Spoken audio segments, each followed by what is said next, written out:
Hello friends, माझं YouTube channel Sony ट्युटोरियलवर तुमचं मनपूर्वक स्वागत आहे.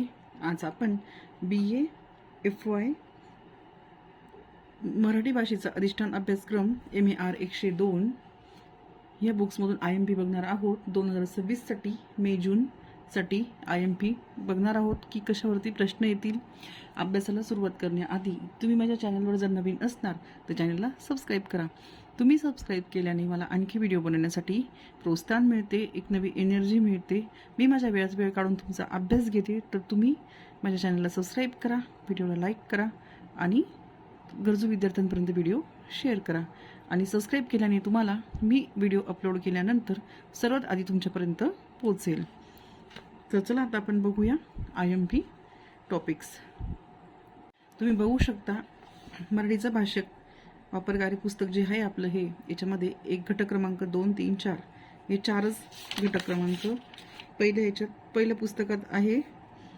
तर इथं आपल्याला आहे 4 आहेत घटक पुस्तक म्हणजे पुस्तक क्रमांक. तर याच्यामध्ये आहे घटक क्रमांक 1 भाषा सामाजिक अभिसरण आणि मराठीचा शब्दसंग्रह.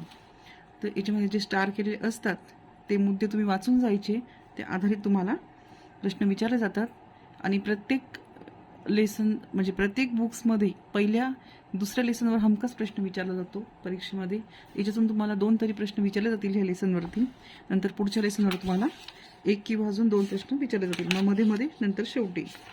तर तुम्ही बघू शकता याच्यात जे आपल्याला दिलेलं आहे की वापरले जाणारे प्रशासकीय भाषेत खालील पदाकरिता कोणते मराठी शब्द वापरले जातात ते लिहा.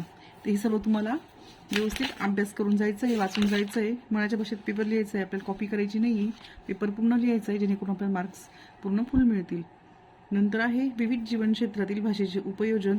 यात सुद्धा स्टार केलेले जे मुद्दे त्याच्यावर तुम्ही व्यवस्थित अभ्यास करून जायचा आहे. त्याच्यापैकी तुम्हाला कोणत्याही याच्यावरती प्रश्न विचारला जाईल. अभ्यास तर तुम्हाला सर्व करून जायचं आहे, कारण की कोणताही प्रश्न फिरवून टाकू शकता. हे उतार्यांवरचे प्रश्न उतारे व्यवस्थित लक्षात ठेवायचे आहे. ते वाचून त्याच्यावरती तुम्हाला अभ्यास विचारला जाईल. नंतर आहे भाषेची निवेदनपर्यंत स्वरूप आणि प्रकार. तर याच्यात सुद्धा तुम्हाला जे स्टार केले त्याच्यावरती तुम्हाला वाचून जायचं आहे. त्याचं प्रास्ताविक, त्याचे पॅरेग्राफ हे सर्व तुम्हाला अभ्यास करायचा आहे व्यवस्थित. नंतर हा एवढा मोठा उत्तर आहे, हा सुद्धा तुम्ही व्यवस्थित वाचून जायचा आहे.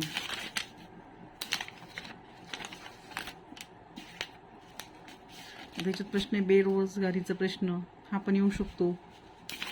नंतर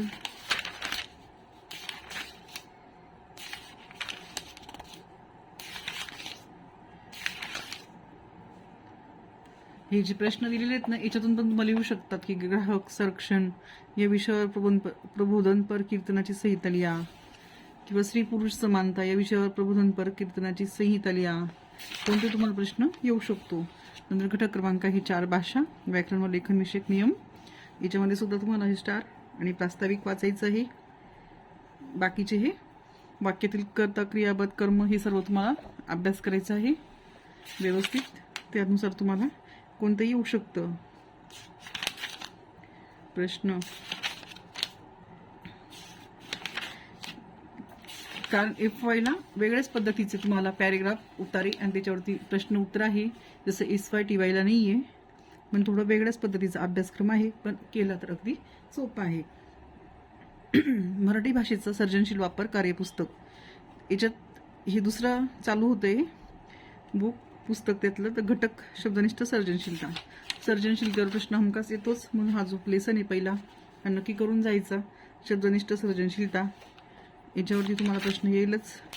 1 किंवा 2 प्रश्न विचारले जातील त्याच्यावरती. तो लेसन नीट करून जायचा.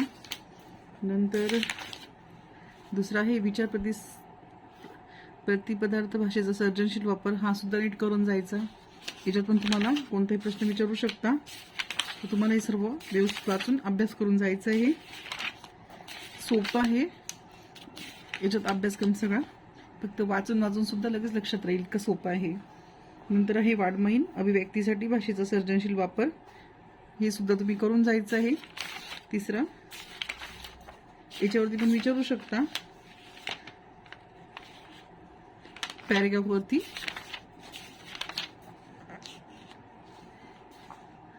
हे चित्रावरून गोष्ट, हे सर्वांनाच माहिती आहे. व्यक्तिचित्र, हे जे पॅसेज दिले आहेत हे सर्व वाचून जायचे. त्याच्या आधारे तुम्हाला प्रश्न विचारले जातील. FYचा अभ्यासक्रम खूपच सोपा आहे. फक्त व्यवस्थित लक्षपूर्वक जर वाचन केलं तर लगेच तुमच्या लक्षात येईल. याच्यात विषय अडकण्यासारखी गोष्टच नाही आहे. इथं आपलं पुस्तक संपत आहे. स्टार केलेले आणि प्रत्येकाची उतारे सर्व तुम्हाला व्यवस्थित अभ्यास करायचा आहे. शब्दार्थ, वाक्यरचना, क्रियापद, कर्म सर्व वाचून जायचं आहे व्यवस्थित. त्या आधारे तुम्हाला प्रश्न विचारले जातील आणि मनाच्या भाषेत वाक्यरचना तयार करून तुम्हाला व्यवस्थित पेपर लिहायचा आहे. पेपरमध्ये लिहिलेलं दिसलं पाहिजे फक्त फुल तुम्ही पेपर उत्तरपत्रिकेत, तरी तुम्हाला मार्क्स मिळून जातात. बोर्डाच्या एक्झामसारखं नाही आहे की एक एक शब्द तुमचा चेक करतील व्यवस्थित लिहिलं आहे का तसंच तसं. त्याच्यामुळे मनाच्या भाषेत चालतं इथे. तर तुम्ही व्यवस्थित पूर्ण पेपर लिहा.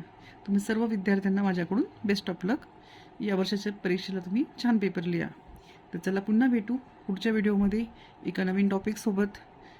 तोपर्यंत तुम्ही अभ्यास करीत राहा. Bye bye.